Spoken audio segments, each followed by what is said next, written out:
Hello everyone, मैं हूँ शाह इस्लाम और वेलकम करता हूँ यूट्यूब चैनल के ऊपर। आज की इस वीडियो में माइक्रोसॉफ्ट एक्सेल के अंदर मैं कुछ अहम ऑप्शन के बारे में बताने जा रहा हूँ, जिसके अंदर फार्मूले भी शामिल होंगे और कुछ ऑप्शन आपके साथ डिस्कस करूँगा। तो आइए आज की इस क्लास को स्टार्ट करते हैं। माइक्रोसॉफ्ट एक्सेल को ओपन करेंगे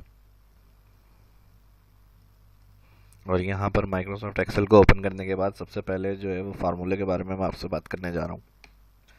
सबसे पहले एक फार्मूला जो यूज़ होने वाला है वो है टैक्स।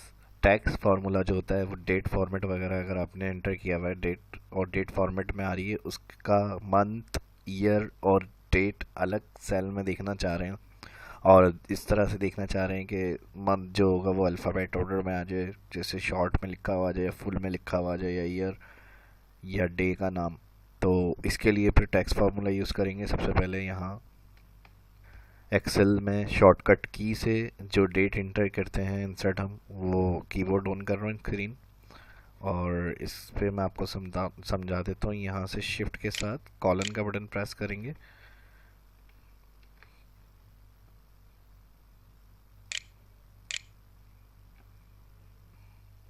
तो ये और कॉलन कंट्रोल और कॉलन प्रेस करने से ये डेट जो आपने कंप्यूटर में अपने सेट की हुई होती है वो इंसर्ट हो जाती है। या फिर करंट सिस्टम डेट अगर इंसर्ट करनी है तो डे फार्मूला भी लगाते हैं हम, bracket open bracket close enter. तो दोनों तरह से जो सिस्टम में डेट सेट की हुई है वो एक्सेल में इंसर्ट कर सकते हैं। अब यहाँ से इसको मैं हटा रहा हूँ और स्क्रीन कीबोर्ड से आपको बताने का मकसद यही था कि कीज शॉर्टकट आपको समझ में आ जाए, कंट्रोल के साथ कॉलन। अब इसमें हम टैक्स फार्मूला लगाएंगे, इक्वल लगाते हैं फर्स्ट। कोई भी फार्मूला हमें लगाना है, इक्वल का साइन आएगा, टैक्स ब्रैकेट ओपन। अब सबसे पहले ये कहता है वैल्यू, तो वैल्यू हमारी डेट होगी। डेट के बाद सिलेक्ट करने के बाद कॉमा और इन्वर्टेड कॉमा देंगे यहाँ पर। इसके बाद जैसे मंथ, ईयर और डेट, जो एक्सेल नंबर फॉर्मेट की वीडियो आपने देखी हुई होगी तो उसमें मैंने बताया था, और जिन्होंने नहीं देखी तो उनको भी मैं समझा देता हूँ, क्लियर कर देता हूँ कि डेट, मंथ और ईयर जो होता है वाई वाई, एम एम और डी डी।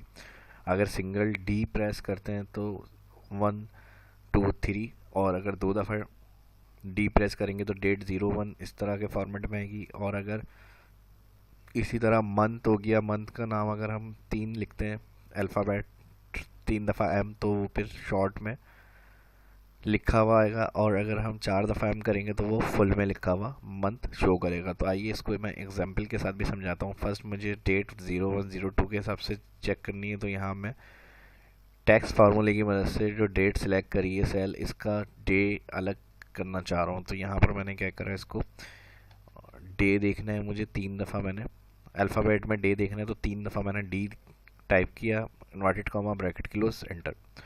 सैटरडे आ गया, F2, इसी सेल पर आकर एडिट कर रहा हूँ और अगेन 4 दफ़ा डी किया तो अब देखें फुल में लिखा हुआ आ जाएगा सैटरडे। सेम इसी तरह इसको मैं सिलेक्ट कर रहा हूँ, डेट के साथ सेल को शिफ्ट के साथ down arrow, control D, repeat हो जाएगी यही डेट हर सेल के अंदर जहाँ तक सिलेक्शन बना के कंट्रोल डी किया है। अब मुझे मंथ के लिए करना है तो वही टैक्स फार्मूला कर रहा हूँ मैं। टैक्स फार्मूला मैंने क्या बताया आपको, इस तरह से नंबर फॉर्मेट कोई वैल्यू होती है तो हम उसका फॉर्मेट निकाल सकते हैं। तो जो एग्जांपल मैं आपको टैक्स में समझा रहा हूँ, फिर select comma inverted comma M M M, फिर inverted comma bracket close enter. Short में लिखना है शॉर्ट में लिख लें, फुल में है तो मैंने बताया था आपको 4 दफ़ा एम। तो इस तरह आप डे निकाल सकते हैं, डेट मंथ निकाल सकते हैं। और इसी तरह ईयर देखना है अगर आपको, तो टैक्स के साथ bracket open, cell select comma inverted comma Y, फिर inverted comma bracket close enter. तो ईयर, मंथ और डे वो हमने अलग अलग डेट वाले सेल से, जिसमें डेट इंसर्ट की हुई थी, हमने टैक्स फार्मूले की मदद से अलग अलग सेल में चेक कर लिया इसको। इसी तरह सर्च फार्मूला होता है। सर्च फार्मूला क्या करता है, कोई करेक्टर अगर आपको सेल में से फाइंड करवाना है तो फिर हम उसको सर्च फार्मूले की मदद से फाइंड कर सकते हैं। कोई भी, जैसे मैं यहाँ पर एक ईमेल एड्रेस दे रहा हूँ,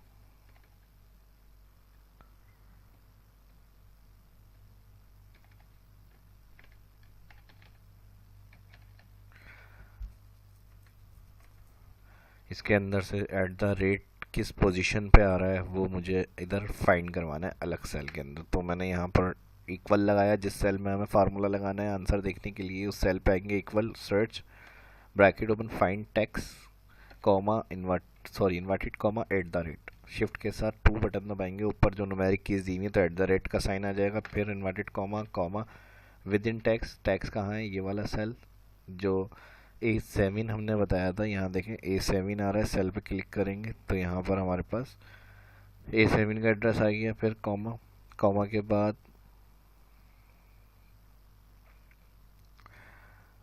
स्टार्ट नंबर, यानी स्टार्ट नंबर से चेक करना है कि स्टार्ट नंबर से बताएं कौन सी पोजीशन पे ये करेक्टर जो फाइंड टेक्स्ट में हमने आपको ब्रैकेट ओपन के बाद बताया। तो ब्रैकेट क्लोज करेंगे, एंटर करेंगे तो ये इसकी पोजीशन बता देगा। देखें 1 2 3 4 5 6 7 8 9 10 11 12 13 14 एट द रेट जो आ रहा है वो 14 पे आ रहा है।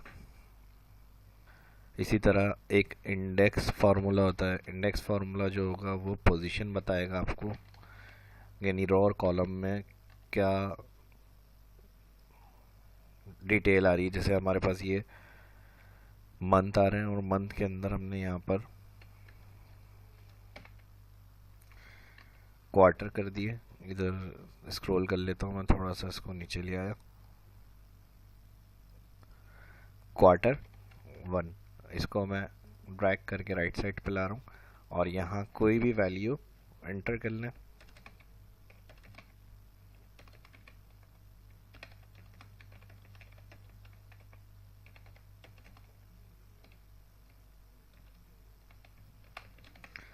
अब इंडेक्स फार्मूला क्या काम करता है यहाँ पर, आइए मैं आपको बताता हूँ। Index bracket open, array select करा, ऑल, पूरा डेटा सेलेक्ट किया, कॉमा, अब कह रहा है रॉ नंबर बताए कौन सी रो का डेटा चाहिए, तो हमने कहा रॉ नंबर 2 चेक करें आप, या 3 चेक करें, 3 रॉ नंबर दिया, फिर कॉमा कह रहा है कॉलम, रॉ नंबर 3 से कौन से कॉलम को चेक करना है, 1 2 3, मुझे 3 देखना है तो मैंने कॉलम भी यहाँ पर 3 बता दिया। एंटर कर देंगे ब्रैकेट क्लोज के बाद तो ये बता रहा है, देखें 3 1 2 3 रो और 3 कॉलम 1 2 3, तो ये इसने 200 जो है हमें आंसर कर दिया। अब इधर अगर मैं चेंज करता हूँ वैल्यू तो देखें यहाँ पर हमारे पास आंसर चेंज हो जाएगा। तो खास एरे इंडेक्स वहाँ यूज़ होता है जब टेबल एरे ऑल सेलेक्ट कर लें आप और फिर कॉलम और ख़ास रो नंबर से किसी सेल का रिकॉर्ड चेक करना है तो फिर हम इंडेक्स फार्मूला लगाते हैं। एक और लास्ट ऑप्शन इस क्लास में जो मैं आपको बता रहा हूँ वो डेटा से एडवांस फ़िल्टर का ऑप्शन होगा इसमें। जैसे यूनिक रिकॉर्ड अगर हमें सिर्फ अलग करना है किसी डेटा के अंदर से तो फिर हम वो एडवांस फ़िल्टर से भी कर सकते हैं। जैसे हमने इसको ये वाला हटा देता हूँ, इंडेक्स वाला जो हमने सेल लगाया है। अब हमें क्या करना है, एडवांस में जाएंगे, यहाँ पर सबसे पहले कह रहा है filter the list in place, बस रेंज सेलेक्ट करिए और उसके बाद कॉपी टू अनदर लोकेशन, जहाँ जहाँ हमें रिकॉर्ड को देखना है कॉपी वाली, यहाँ कॉपी टू अनदर लोकेशन पे चेक लगाने के बाद कॉपी टू पे क्लिक किया और यहाँ पर जिस जगह डेटा को चाहिए हमें वो सेल सेलेक्ट, रिकॉर्ड शो करना और यहाँ पे दिया हुआ यूनिक रिकॉर्ड ओनली, इस पर क्लिक करके जैसे ही ओके करेंगे तो यहाँ पर देखें जो हमारे पास यूनिक रिकॉर्ड होगा वही वैल्यू आपकी इस जगह पे आ जाएगी जिस जगह कॉपी टू अनदर लोकेशन का आपने ऑप्शन बताया है। तो एक्सेल की इस क्लास में इतना ही, इसकी प्रैक्टिस करें। कोई बात अगर समझ में ना आई है तो कमेंट करके पूछ सकते हैं। वीडियो कैसी लगी कमेंट करके ज़रूर बताइए। कमेंट वीडियो अच्छी लगी लाइक करें, शेयर करें और चैनल को सब्सक्राइब करें। मिलते हैं नेक्स्ट वीडियो में, शामिल होंगे। इजाज़त दीजिए, अपना ख्याल रखिएगा। अल्लाह हाफिज़।